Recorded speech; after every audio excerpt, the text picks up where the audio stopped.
যুক্তরাষ্ট্রের সামরিক বাহিনীকে দাঁত ভাঙা জবাব দিতে কি এবার যুদ্ধের ময়দানে সত্যি নামছে রাশিয়ার চেচেন বাহিনী? কেন হঠাৎ করেই ইরানের সাথে যুদ্ধে যোগ দেওয়ার সিদ্ধান্ত নিল রাশিয়ার এই বিশেষ বাহিনীটি? টানা কয়েকদিন ধরেই গুঞ্জন ছিল যুদ্ধের ময়দানে ইহুদিবাদীদের বিরুদ্ধে লড়তে ইরানকে ক্রমাগত সহযোগিতা করছেন রুশ প্রেসিডেন্ট ভ্লাদিমির পুতিন। এদিকে ইরানের বিরুদ্ধে স্থল অভিযান চালাতে জোরদার প্রস্তুতি নিচ্ছে যুক্তরাষ্ট্র। এরই মাঝে কয়েক হাজার মার্কিন সেনা মধ্যপ্রাচ্যে পৌঁছেছে। যুদ্ধের পরিধি কি তাহলে বাড়তে চলেছে? প্রশ্ন হলো, চেচেন বাহিনী যোগ দিলে যুদ্ধের ময়দানে ইরান ঠিক কতটা শক্তিশালী হতে যাচ্ছে?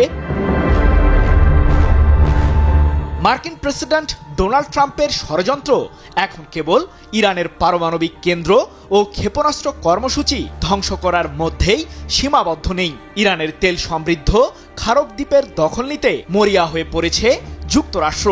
ইরানের প্রায় 90% জ্বালানি তেল রপ্তানির হাব হিসেবে পরিচিত এই দ্বীপটি, আর এটি নিজেদের নিয়ন্ত্রণে নিতে যুক্তরাষ্ট্রের নর্থ ক্যারোলিনা থেকে প্রায় 2500 মার্কিন সেনা মধ্যপ্রাচ্যে এসেছে। মূলত ইরানের বিরুদ্ধে স্থল অভিযান পরিচালনা করতেই এমন জোরদার প্রস্তুতি যুক্তরাষ্ট্রের।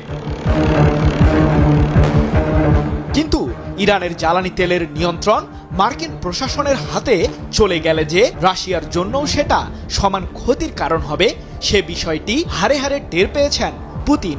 তাই তো তার ঘনিষ্ঠ বন্ধু ও রাশিয়ার চেচেন প্রজাতন্ত্রের প্রধান রমজান কাদিরভ ইরানের উদ্দেশ্যে বাহিনী পাঠানোর ঘোষণা দিয়েছেন। মূলত যুদ্ধের ময়দানে ইরানের সশস্ত্র বাহিনীর শক্তি বৃদ্ধি করতেই এমন উদ্যোগ নিয়েছেন রমজান কাদিরভ। 31 মার্চ এক প্রতিবেদনে বিষয়টি নিশ্চিত করেছে ইরানের রাষ্ট্রীয় সম্প্রচার মাধ্যম প্রেস টিভি। সমরবিদদের ধারণা, রমজান কাদিরভের অনুগত চেচেন বাহিনীতে 50,000-এরও বেশি সদস্য রয়েছে। পশ্চিমাদের অভিযোগ, ইউক্রেনের বিরুদ্ধে যুদ্ধে লড়তে রুশ প্রেসিডেন্ট পুতিন চেচেন বাহিনীকেও ব্যবহার করেছেন। তবে প্রশ্ন হলো, ইরানে কেন যাবে রমজান কাদিরভের বিশেষ এই বাহিনী?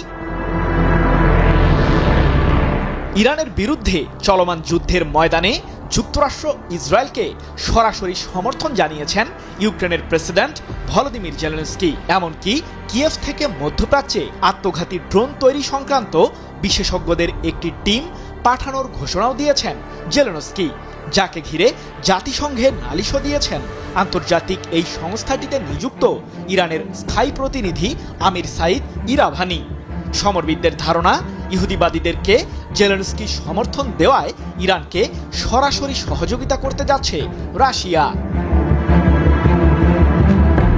এর আগে মার্কিন প্রেসিডেন্ট ট্রাম্প সহ বেশ কিছু পশ্চিমা বিশ্লেষক অভিযোগ তোলেন যে যুদ্ধের ময়দানে ইরানকে সফল করতে দেশটিকে গোয়েন্দা তথ্য দিয়ে সহায়তা করছে রাশিয়া।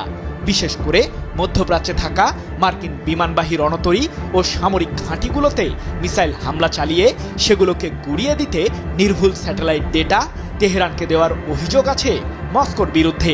এমনকি ইরানের পররাষ্ট্রমন্ত্রী আব্বাস আরাকচিও রাশিয়ার কাছ থেকে সামরিক সহায়তা পাবার বিষয়টি অনেকটাই নিশ্চিত করেছেন।